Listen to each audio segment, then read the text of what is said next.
Hiburan merupakan hal yang dinantikan warga Jakarta.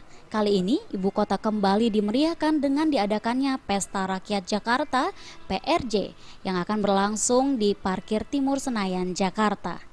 PRJ yang digelar untuk kali pertama di lapangan Parkir Timur Senayan tahun ini dibuka oleh Wakil Gubernur DKI Jakarta, Jarod Saiful Hidayat, di mana dalam pesta rakyat tersebut diikuti oleh sekitar 1.200 stand para pelaku usaha kecil menengah yang terdiri dari makanan, kerajinan, baju, dan berbagai perlengkapan rumah tangga dan lain-lainnya yang berasal dari berbagai daerah di tanah air. Pesta Rakyat Jakarta ini digelar sejak 31 Mei hingga 5 Juni 2015 mendatang.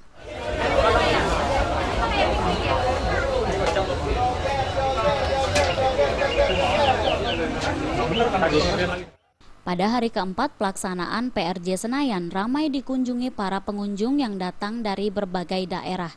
Seperti yang dikatakan salah satu pengunjung, Ibu Sandra, yang merasa antusias untuk berkunjung di hari liburnya ini. Dirinya mengakui mau berkunjung dikarenakan tidak dipungut biaya untuk dapat masuk di Pekan Raya Jakarta Senayan.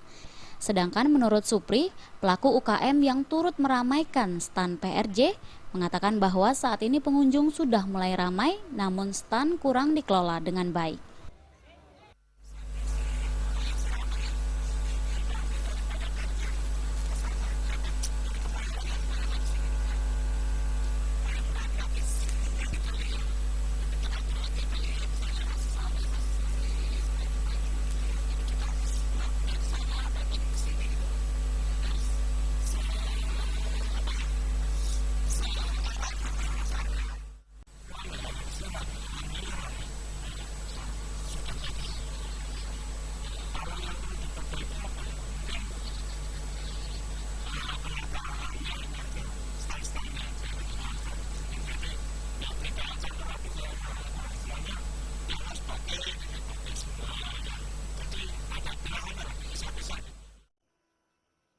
Dari Jakarta, Vina Simanjuntak dan Adi Sasongko melaporkan.